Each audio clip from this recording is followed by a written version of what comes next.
We need Greenland for national security purposes. President-elect Donald Trump says he wants to take control of Greenland, and he isn't ruling out using military force to get it. You look outside, you have China ships all over the place. You have Russian ships all over the place. We're not letting that happen. Greenland, which is the world's biggest island, has been a part of Denmark for 600 years, but its people now govern their own domestic affairs. Så vil jeg gerne slå fast, at det I vores øjne. Now, in response to Trump's threats, officials in Greenland and Denmark are making it clear the island is not for sale.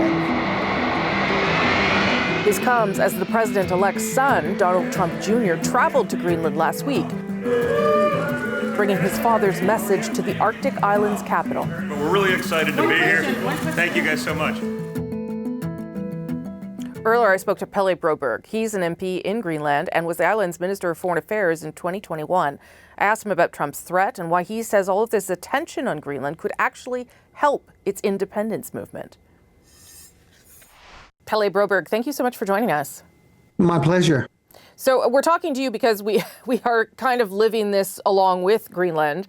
The reasons, I think, are different, and the language that the president-elect is using is different. But he says that he wants to take control of Greenland because the U.S. needs it for national security. Do you take these comments seriously? Well, we always take things seriously when Greenland is discussed or debated. But what I do know is that in 2020, Greenland and the U.S. have signed an agreement stating that Greenland is vital for the defense of the U.S. So I think the way I'm looking at it is that he reaffirming what we already agreed to with his previous administration, and that he picks up where he left. So, as you said, you take it seriously. Obviously, Greenland's prime minister also takes it seriously because they flew to meet the prime minister and the king of Denmark on Wednesday. What is the conversation in Greenland and Denmark right now around this?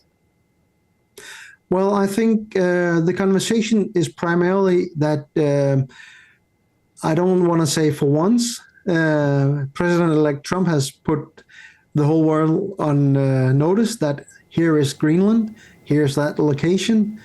And the attention actually gives a lot of sustained energy to the independence movement.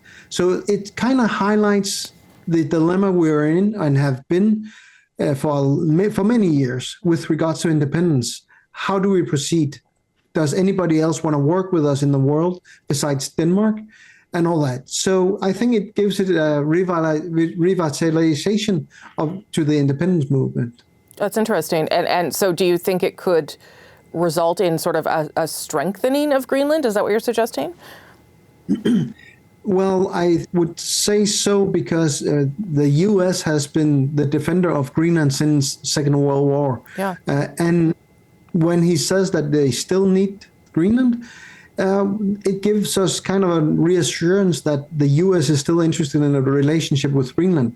We still need to develop the trade routes and the relations and all that follows with that. But we're not becoming American citizens anytime soon. Except that, that's the potential positive outcome for Greenland. But he won't, the president-elect, won't rule out using military force. How do you? What do you make of that extraordinary reality, and how do you think NATO would respond to that? I think we should maybe tone down the rhetoric a little bit with regards to what he said and why, because he was discussing the Panama Canal when the question came up. Okay. And you have to remember, if the U.S. attacks Greenland, it would be against U.S. troops. We have U.S. troops stationed here. So I think people tend to forget the realities of Greenland. And I think the conversation that was primarily about Panama Canal has for some reason been turned into a NATO thing or an attacking a Greenland thing. I don't think that should be taken literal. Yeah. I think what you should take literally is that his support and unwavering military support for Greenland is there. Right, and it wouldn't. That suggestion wouldn't even make a lot of sense, given your point about U.S. troops in Greenland. So Donald Trump Jr. did visit your country, obviously not an official visit in any way, and I don't think he got any big meetings. And I know also that some people have suggested that part of the trip was staged. tell me what you make of the fact that Donald Trump Jr. came. Well, as I said, one of the things I make of it is that we built some new airports with the aim of attracting international tourists. That's the reasoning behind it. And the first plane arriving from the outside that is not a Danish plane, and the whole world is on the other end. And I would say we've spent approximately $100 million the last many years trying to promote Greenland for tourism. And I think he just did us an extreme huge favor by putting us on the world map again. So I think it might be staged, and I would welcome more of those stages.